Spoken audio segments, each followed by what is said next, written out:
नमस्कार, मैं हूं पुनीत पाठक और छत्तीसगढ़ की बात देख रहे हैं आप। बहुत स्वागत है आप सबका।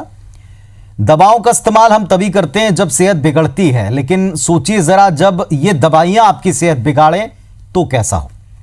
छत्तीसगढ़ में दरअसल नकली दवाओं का एक बड़ा डंपिंग जोन भी है। ये जानकर अचरज भी है और थोड़ा रोष भी। राजधानी की देवपुरी में नकली दवाओं का एक पूरा रैकेट सामने आया। इसका भांडाफोड़ हुआ और इसके तार हिमाचल प्रदेश से लेकर दिल्ली और हरियाणा तक जुड़े दिखाई पड़े। दरअसल वहां नकली दवाएं बनती थीं और यहां खपाई जाती हैं। छापे में जब्त की गई दवाओं के सैंपल जांच में फेल हो गए और इसके बाद सरकार भी एक्शन मोड में है। यहां कुछ बड़े और अहम सवाल हैं। नकली दवाओं के कारोबार के पीछे क्या केवल उतना ही है जितना अब तक सामने आया? कौन इनके पीछे है? नकली दवाओं के सेवन से लोगों की सेहत को कितना खतरा है, यह भी एक्सपर्ट के द्वारा हम आप तक पहुंचाने वाले हैं। तमाम सवालों के जवाब तलाशेंगे। पहले एक रिपोर्ट दिखाते हैं।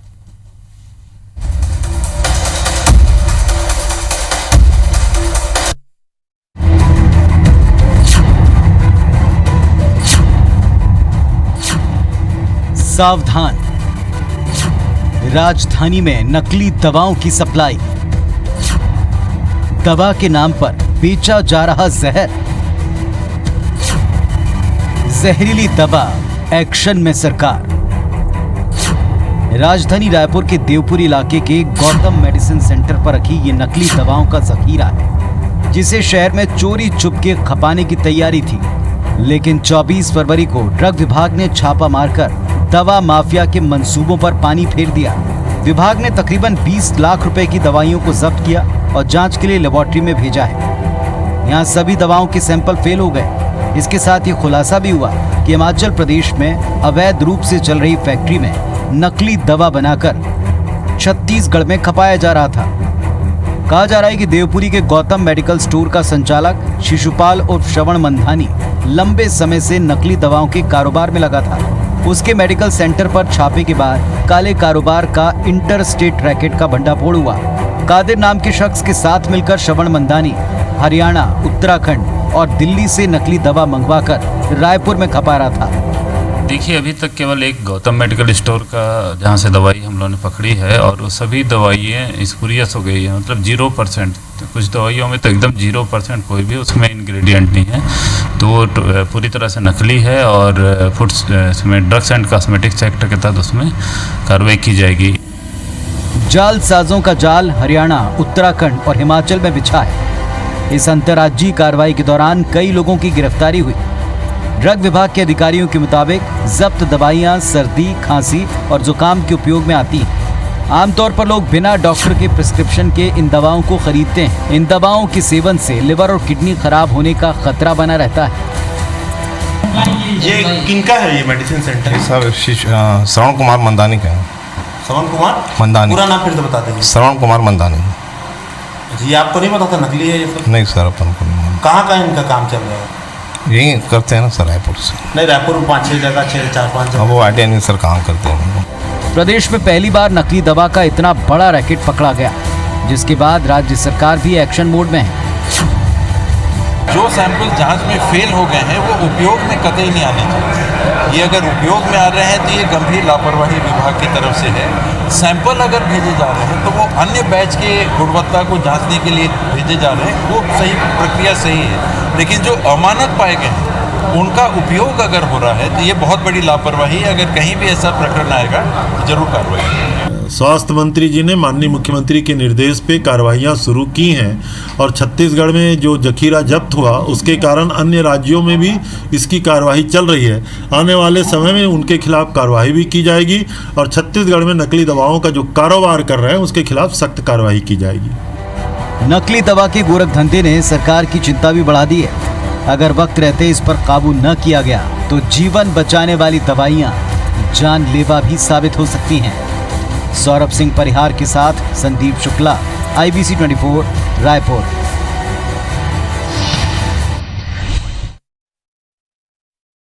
कांग्रेस पार्टी के राज में क्या दवा और क्या दारू, कोई ब्लैक में मिल रहा है, कोई नकली मिल रहा है, कोई असली मिल रहा है। और दुख है कि नकली दवा में भी ये राजनीति ढूंढ रहे हैं।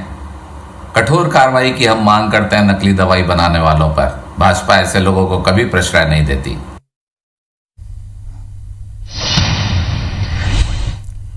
तो आपने पक्ष की भी बात सुनी, विपक्ष की भी अपील सुनी। बड़ी बात यह कि हर कोई जानता है कि दवाओं का इस्तेमाल आप हम सब शौक के लिए कतई नहीं करते हैं। कभी कभार ये खबरें जरूर आती हैं कि कुछ ऐसी दवाइयां हैं जिन सिरप का इस्तेमाल लोग नशे के लिए किया करते हैं, लेकिन ये वो दवाएं हैं जो सर्दी खांसी में इस्तेमाल होती हैं, जिनका एक बड़ा लॉट नकली पाया गया। यानी इनसे आपको फायदा नहीं होगा, लेकिन नुकसान इनके बहुत सारे हो सकते हैं। और लैब में जब इनके सैंपल फेल हुए हैं तो राज्य के मंत्री को भी, स्वास्थ्य के मंत्री को भी ये कहना पड़ा है कि दरअसल इन दवाओं से नुकसान को देखते हुए अब इनका इस्तेमाल कतई ना हो। इस बात को सुनिश्चित करेंगे। अगर लापरवाही होगी तो इस पर बड़ा एक्शन होगा। बाकी राज्यों में भी इसका एक्शन दिखा है। एक बड़ा रैकेट काम कर रहा था और छत्तीसगढ़ में ये दवाएं खपाई जा रही थी, इतनी बात पूरी तरह स्पष्ट है। हमारे साथ इस वक्त एक बहुत ही जिम्मेदार पैनल जुड़ रहा है जो इस विषय पर बारीकी से जुड़ा हुआ है और हर पहलू को समझता है। विनय कृपलानी साहब हैं, अध्यक्ष हैं दवा व्यापार संघ के। नमस्कार कृपलानी साहब, स्वागत है आपका। डॉक्टर राकेश गुप्ता जी हैं, अध्यक्ष हैं अस्पताल बोर्ड छत्तीसगढ़ के। नमस्कार सर, आपका भी स्वागत है। और हमारे साथ डॉक्टर मीरा बघेल जी हैं, CMHO रायपुर। डॉक्टर मैम, आपका भी स्वागत है। आप तीनों से हम इस गंभीर विषय पर चर्चा की शुरुआत करेंगे। सबसे पहले डॉक्टर राकेश गुप्ता के पास में चलूंगा। डॉक्टर गुप्ता, ये एक लंबा कारोबार चल रहा था, दवाओं को खपाया जा रहा था, बहुत ही सीरियस ये मैटर है। एक तो सर्दी खांसी की दवाएं, 80% लोग जो है अक्सर सर्दी खांसी होने पर एक तो अवॉइड करते हैं और नहीं तो सबसे पहले मेडिकल पर जाकर पूछकर दवा ले लेते हैं। कितना खतरनाक ये गोरख धंधा है, नंबर 1। और क्या एक्शन इस पर पर्याप्त हो गया है या भी सतत निगरानी की जरूरत है?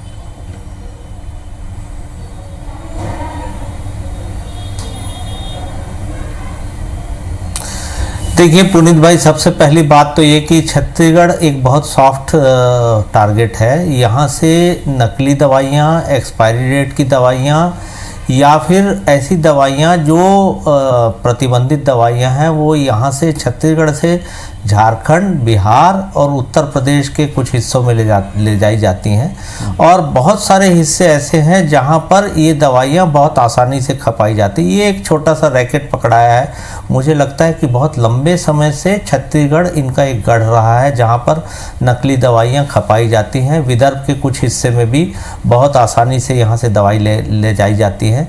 आपने देखा होगा जितनी भी स्वास्थ्य दुर्घटनाएँ हुई छत्तीसगढ़ में भारतीय जनता पार्टी के शासनकाल में, उनमें अंत में यही निकल के आया कि इनका कारण नकली दवाएं थी, चाहे वो किसी भी स्तर से ली गई हो। तो मुझे ऐसा लगता है कि जो कार्रवाई लगातार होनी चाहिए थी, प्रतिबंधित दवाइयों को ओवर द काउंटर दवाइयाँ बना दिया गया। छोटे बच्चे जो दवाई लेते हैं अलग अलग जगह से, वो एक नशे का कारण बन रही है। तो मुझे लगता है कि जो कार्रवाई लगातार होनी चाहिए थी वो कहीं ना कहीं ढील हुई। स्टाफ की कमी खाद्य नियंत्रक के पास, औषधि विभाग के पास जरूर होगी, लेकिन जिनकी ड्यूटी है लगातार मॉनिटरिंग करना, वो केवल दवा दुकानों में या दवा बाजार में होली और दिवाली मनाने जाते हैं।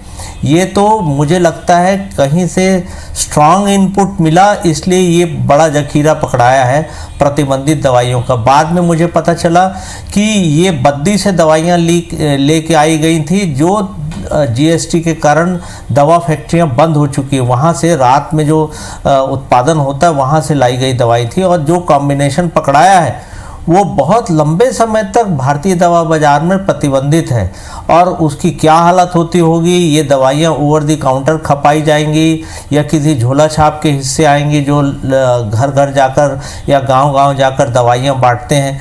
मुझे लगता है कि सबसे पहला टारगेट ये होना चाहिए कि जो मेडिकल स्टोर में प्रतिबंधित दवाइयाँ मिलती हैं या ओवर द काउंटर एंटीबायोटिक प्रतिबंधित शेड्यूल एस ड्रग दे दी जाती है, वहाँ पर कार्रवाई होनी चाहिए और सतत निगरानी की ज़रूरत है। ऐसा नहीं कि एक उत्सव आया, कार्रवाई हो गई और कुछ लोग पकड़े गए या कुछ लोगों को सजा मिली लंबे समय बाद। जैसा आपने कहा डॉक्टर साहब, दो छोटे सवाल इससे जुड़े होती है। एक तो ये जो सॉफ्ट टारगेट है, ऐसा लगता है कि कार्रवाई करने में अभी भी काफी विलंब हो गया, लेकिन अब ये विलंब आगे कंटिन्यू ना। सॉफ्ट टारगेट तब माना जाता है कि जब यहां से रास्ते आसान हो जाएं, जब यहां एक्शन ही ना लिया जाए, जब यहां निगरानी जैसी कोई चीज ना हो, और अगर थोड़ी बहुत कार्रवाई होती भी है तो कुछ समय बाद रुक जाए।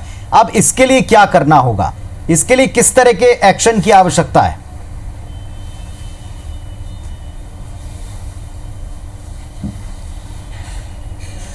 देखिए, मुझे ऐसा लगता है कि एक्शन के लिए एक फ्रेमवर्क बनाने की ज़रूरत है। उसकी मॉनिटरिंग जैसे माननीय स्वास्थ्य मंत्री जी और हमारे वरिष्ठ मंत्री कृषि मंत्री रविंद्र चौबे जी ने कहा कि इसके लिए कड़ी से कड़ी कार्रवाई होगी। तो हम सब का जनता की तरफ से उनसे ये निवेदन रहेगा कि वे इस केस को टेस्ट केस मानकर सतत निगरानी करें और जब तक लोगों को सजा नहीं होती है तब तक कानून का डर, इस प्रकार की आपराधिक गतिविधि में लोग लगे रहेंगे और कानून का डर आएगा नहीं। चलिए, हमारे साथ में डॉक्टर मीरा बघेल जी भी हैं।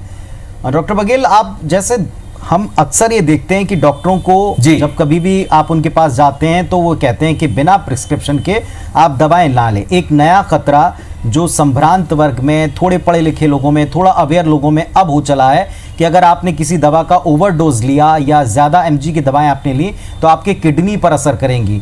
मल्टी ऑर्गन फेल्योर में भी अक्सर ये देखा गया है कि दवाओं का ओवरडोज या किडनी से संबंधित रोगों में भी दवाओं का ओवरडोज एक बड़ी प्रॉब्लम है। लेकिन एक बहुत बड़ा वर्ग प्रदेश का ऐसा जिसको इसके बारे में कुछ पता नहीं है। कितना खतरनाक है नकली दवाओं का लेना या बिना प्रिस्क्रिप्शन की दवाओं का लेना? देखिए, कोई भी दवाई चीज़ इसलिए है कि आप बीमार पड़ रहे हैं तो ठीक हो। मतलब बीमार है यानी कहीं ना कहीं कुछ ना कुछ खराबी अपने शरीर में है।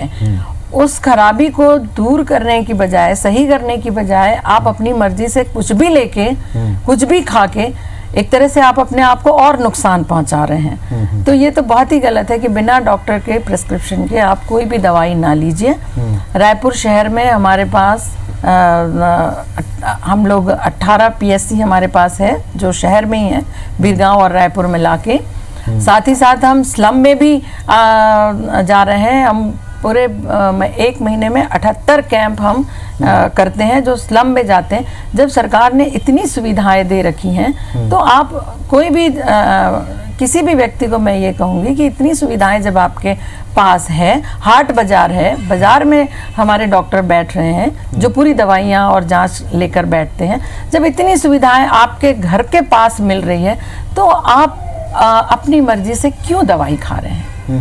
ये सुविधाएं हैं, आप पूरा उन सुविधाओं का पूरा लाभ उठाइए। क्या बेसिकली नुकसान होता है जब आप बिना प्रिस्क्रिप्शन के, बिना सोचे समझे जो दवा आपको ठीक लगी या आपको बता दी गई, दे दी गई, जब आप खा लेते हैं, क्या नुकसान हो सकता है? देखिए, मैं नुकसान की हद तक जाऊं तो एक सिंगल गोली खाने से भी आपका अल्सर हो सकता है और वो फट सकता है और आपकी जान भी जा सकती है। बाकी तो धीरे धीरे जो भी खराबियां होती हैं, जैसे किडनी खराब हो रही हैं, है ना, धीरे धीरे गैस्ट्राइटिस हो रहा है जिसको अपन जलन के रूप में महसूस करते हैं, ये सब हो रहा है। तो ये सब चीजें तो अपने शरीर को नुकसान पहुंचा ही रही हैं। तो क्यों आप बिना डॉक्टर के प्रिस्क्रिप्शन की दवाई खा रहे हैं?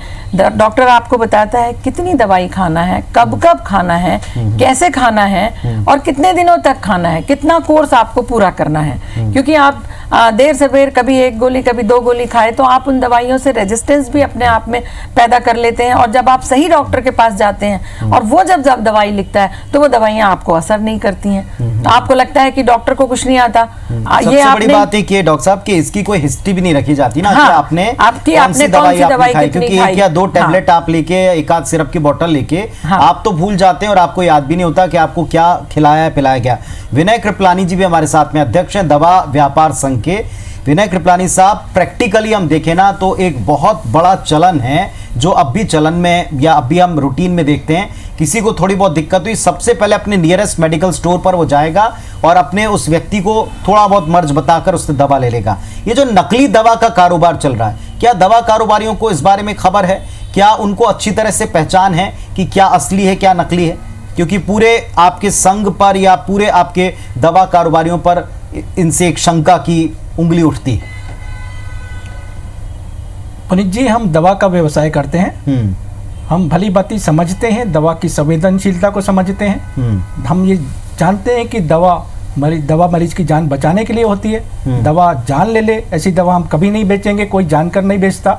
और जो अभी खबरें आई हैं, जो मीडिया के माध्यम से हमें जानकारी प्राप्त हुई है, जिस केस की हम यहाँ चर्चा कर रहे हैं, अगर ये जांच में ऐसा पाया गया है, जिस जांच में ऐसा निकल कर आता है, तो हम इसको पूर्ण रूप से भर्त्सना करते हैं, हम इसको बिल्कुल कंडेम करते हैं। हम किसी भी रूप में ऐसे व्यक्तियों को या ऐसे काम करने वाले व्यक्तियों को संरक्षण नहीं देंगे, ना हम उन्हें प्रोटेक्ट करने जाएंगे, बल्कि हम इन जाँच में पूरी तरह से सहयोग करेंगे।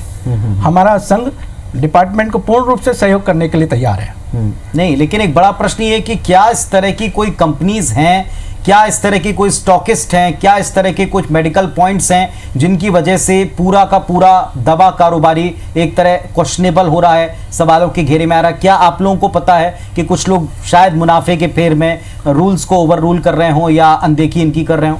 देखिए, छत्तीसगढ़ के अंदर में मैं समझता हूँ ऐसा जो बड़ा केस अभी आया है सामने, जिसमें बताया जा रहा है कि सॉल्टी नहीं है, ऐसा मामला पहली बार सुनने में आ रहा है। 25 वर्षों से मैं भी दवा व्यवसाय में हूँ, लेकिन ऐसा मामला पहली बार उजागर हुआ है। और अगर ये सही पाया जाता है तो निश्चित रूप से ये बहुत भयावह है, इस पर पूर्ण रूप से कार्रवाई होनी चाहिए।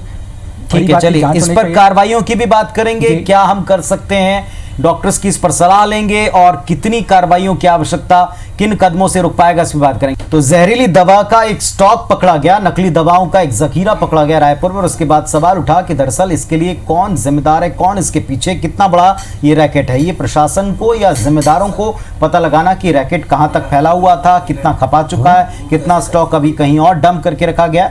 हमारे साथ में जो पैनल है उससे हम इसके हजार्ड्स, इसकी चिंताएं, इससे नुकसान के बारे में भी चर्चा कर रहे हैं। अब बात करेंगे क्या कर सकते हैं। डॉक्टर राकेश गुप्ता जी अध्यक्ष हैं अस्पताल बोर्ड के।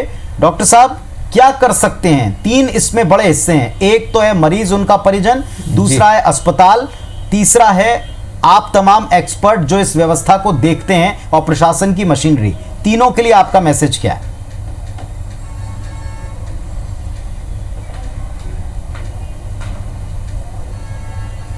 देखिए, सबसे पहली बात तो छत्तीसगढ़ में जो दवाइयाँ सप्लाई हो रही हैं, चाहे शासकीय स्तर पे हो रही हो चाहे प्राइवेट सेक्टर में हो रही हो, उनकी जांच की व्यवस्था, हर बैच की जांच की व्यवस्था छत्तीसगढ़ में ही होनी चाहिए। इनकी जांच की व्यवस्था छत्तीसगढ़ में अभी तक नहीं हो पाई।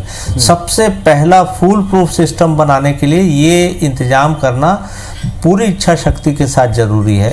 उसके बाद जो दवाइयाँ एक्सपायरी डेट आती हैं उसकी मॉनिटरिंग जिला स्तर पर करना जरूरी है, मेडिकल कॉलेज स्तर पे होना जरूरी है, ताकि मरीज को अच्छी से अच्छी दवाई हर स्तर पर पूर्ति हो रही है ये सुनिश्चित किया जा सके। और यदि इस प्रकार की कोई दवाइयाँ पकड़ में आती हैं तो इस प्रकार के तत्व जो कानून की जद में आते हैं उनको फास्ट ट्रैक में किसी प्रकार न्याय व्यवस्था में जो व्यवस्था निर्धारित है उसको सजा मिलना बहुत जरूरी है, ताकि लोगों के मन में न केवल दवाइयाँ बल्कि खाद्य पदार्थों में जो मिलावट होती है उसको एक बहुत बड़े अपराध के रूप में समाज में चिन्हित किए जाने की ज़रूरत है कि ये लोग वास्तव में समाज के विरोध में काम कर रहे हैं। देखिए, मरीज तो डॉक्टर को भगवान समझता है और उसकी दवाई, दी हुई दवाई को अमृत समझता है, लेकिन डॉक्टर के बस में ये नहीं है कि वो जांच सके कि वास्तव में दवाई किस प्रकार दी गई है। न दवा विक्रेता यह समझता है कि दवाई जो आई है वो असली है या नकली है। जो दवाई सप्लाई करते हैं उनको कानून का डर होना जरूरी है, और हर स्तर पर जो सिस्टम में दवाई मिल जाती है उसकी मॉनिटरिंग होना जरूरी है, नहीं तो ये चीज़ें लगातार चलती रहेंगी और जो स्वास्थ्य कांड होते हैं वो होते रहेंगे। इसके लिए एक व्यवस्था सुनिश्चित करना जरूरी है। चलिए, उम्मीद करते हैं व्यवस्था जल्दी बने। डॉक्टर मीरा बघेल जी, लोगों को आप क्या इस समय सलाह देंगी इस मंच से कि बिना प्रिस्क्रिप्शन के दवाएं वो ना लें? थोड़ा अवेयर होना पड़ेगा, लोगों को अवेयर भी हम करें, उन तमाम जगहों पर जाकर अवेयर करें जहां ये रेगुलर प्रैक्टिस है कि लोग बाग अपने मन से जाकर दवाएं लेते हैं। जैसा कि मैंने पहले भी कहा है, सरकार ने अब ये व्यवस्था कर दी है कि स्वास्थ्य आपके द्वार पे मिलेगा। तो जब इतने नज़दीक में स्वास्थ्य केंद्र हैं तो और वहाँ पर हमारे क्वालिफाइड डॉक्टर हैं, तो बेहतर है, मैं यही निवेदन करूँगी, उनके पास जाएं और दवा के लिए आप पैसे भी खर्च मत करिए। आपको सरकार दवाई मुफ्त में मिलेंगी और वो भी अच्छी दवाइयाँ मिलेंगी। तो मेरा यही निवेदन है कि सरकारी अस्पताल में सारी सुविधाएं हैं, अधिकांशतः सर्दी खांसी और छोटी मोटी जितनी भी तकलीफ है वो छोटे छोटे हमारे पीएससी में भी उनकी उपलब्ध है। पीएससी तक भी नहीं, आपको बाजार हाट और स्लम में भी हमारे चिकित्सक बैठे मिलेंगे। तो आप वहीं उन्हीं के पास जाइए, उन्हीं से दवाई लिखवाइए और वही दवाइयाँ सेवन करिए। चलिए, बिना प्रिस्क्रिप्शन के आप दवाएं ना। विनय कृपलानी साहब, आप अध्यक्ष हैं दवा व्यापार संघ के, क्या दवा कारोबारियों की तरफ से आप कहेंगे कुछ लोग जो ऐसी गड़बड़ियां कर रहे हैं उनके ऊपर कैसे लगाम कसी जाए, आपकी क्या सलाह है? मेरी इसमें दो बातें ज़रूर कहना चाहूँगा। एक तो सरकार से भी हमारा निवेदन है कि जहाँ पे ये प्रोडक्शन हो रहा है, दवाओं का जहाँ नकली दवाएं बनी हैं, वहाँ तक सरकार को पहुँचना चाहिए। वो प्रोडक्शन बंद कराने के लिए भरसक प्रयास करने चाहिए, कि दवा सीधा जान से खिलवाड़ होता है, प्रोडक्शन ही ना हो, ऐसी पूरी व्यवस्था सरकार को बनानी चाहिए। दूसरा, ट्रेडिंग की बात आती है तो हम कतई इसको सपोर्ट नहीं कर रहे हैं, लेकिन इतना ज़रूर कहेंगे कि आज हमारे प्रदेश में हमारे 5,000 से ज़्यादा रिटेलर्स हैं, तो 99.999 कहूँगा मैं कि सब परफेक्ट नियमों के तहत काम कर रहे हैं, सही दवा का कारोबार कर रहे हैं। तो जनता से मैं मैसेज देना चाहूँगा, आप बिल्कुल भयभीत मत होइए। ऐसा केस एक बार आया है तो प्रशासन पूरी कार्रवाई कर रहा है, इसको आगे रोक दिया गया है, सीज कर दी गई है जो दवा पकड़ी गई है। तो आगे भयभीत होने की आवश्यकता इसलिए नहीं है। मैं आपको भरोसा दिलाऊंगा कि सही दवा सही दुकानों पे सही नियमों के तहत बेची जा रही है। चलिए, लेकिन एक बात और भी है, आम लोगों की तरफ से, दर्शकों की तरफ से, कृपलानी साहब और दवा कारोबारियों से भी अपील है कि आप पर भी डॉक्टर जितना ही भरोसा हम लोग करते हैं, अगर चंद लोग ऐसे हैं जो मुनाफे के लिए इस तरह के कारोबार में लिप्त हैं, या तो वे स्वयं से थोड़ा सा अपने प्रोफेशन की गरिमा को समझें, वरना बाकी के जो दवा कारोबारी हैं, क्योंकि सब पर एक शंका की दृष्टि पड़ती है, तो उन लोगों को भी चाहिए कि जो अपने बीच के कुछ ऐसे धब्बे हैं उनके ऊपर वो खुद भी थोड़ा सख्त हो जाएं, या उनकी जानकारियां प्रशासन तक पहुंचाएं। लोगों से भी अपील है कि आप बिना प्रिस्क्रिप्शन के, बिना डॉक्टर की सलाह के, बिना डॉक्टर के लिखे हुए कोई भी दवा अपने मन से ना लें। ये वैसे भी बड़ा खतरनाक है, नकली दवाएं तो खैर जहर बांटी रही हैं। और प्रशासन के लिए, जैसा डॉक्टर गुप्ता ने भी कहा है, कि एक सिस्टम बनना चाहिए और प्रॉपर मॉनिटरिंग होना चाहिए। उम्मीद करेंगे कि ये सिलसिला यहीं एक कार्रवाई से थमेगा नहीं। बहुत शुक्रिया आप सबका जुड़ने के लिए, हमारे साथ आने के लिए, चर्चा में शामिल होने के लिए। नमस्कार, धन्यवाद।